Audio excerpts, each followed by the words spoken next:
warahmatullahi wabarakatuh. Nama saya Ulfa Maulidia Rahmah, NIM C912181. Saya di sini akan menjelaskan sedikit materi mengenai hukum acara pidana. Yang pertama adalah teori pidana dan pemidanaan. Teori pidana, pasti yang terlintas di pikiran kita mengenai pidana adalah hukuman, denda, dan penjara. Pidana terdiri dari dua. Yang pertama adalah pidana pokok dan pidana tambahan. Pidana pokok terdiri dari hukuman mati, penjara, kurungan, denda, dan tutupan. Pidana tambahan terdiri dari pencabutan hak-hak, penyitaan barang-barang tertentu, dan pengumuman keputusan hakim. Selanjutnya adalah teori pemidanaan. Teori pemidanaan terdiri dari tiga. Yang pertama, teori absolut. Teori absolut adalah pembalasan sesuai dengan perbuatannya. Yang kedua adalah teori relatif. Teori relatif adalah melindungi masyarakat untuk mencegah dan mengurangi kejahatan.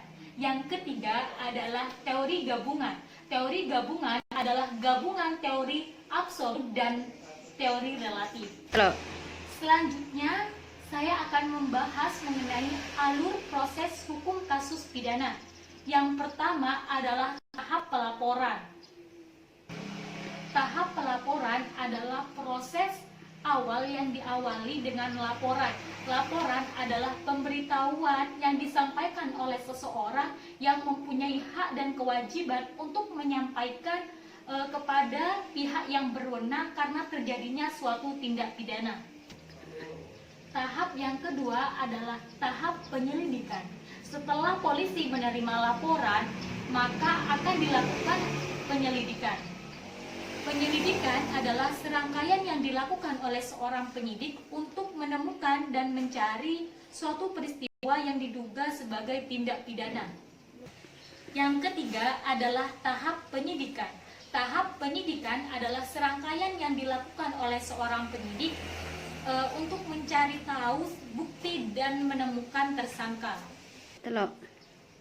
Dan pemberitahuan dimulainya penyidikan dilakukan dengan SPDP yang dilampiri. Yang pertama adalah laporan polisi, resum berita acara tersangka, berita acara saksi, berita acara penahanan, berita acara penangkapan, serta berita acara penyitaan. Jika seorang penyidik telah selesai melakukan penyelidikan, maka seorang penyidik wajib segera mengumpulkan berkas perkara kepada penuntut umum. Kegiatan akhir dari penyidikan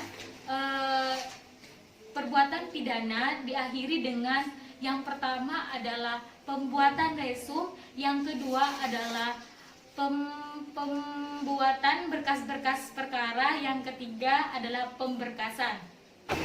Semua hal itu tercantum di modul hukum acara pidana yang saya kerjakan.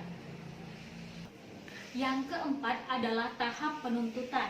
Tahap penuntutan adalah tahapan seorang penuntut umum untuk menyerahkan perkara kepada pengadilan negeri yang berwenang. Yang nomor 5 adalah tahap pemeriksaan pengadilan. Di tahapan ini, perkara selanjutnya akan diperiksa, diadili, dan diputus oleh majelis hakim dari pengadilan negeri tersebut.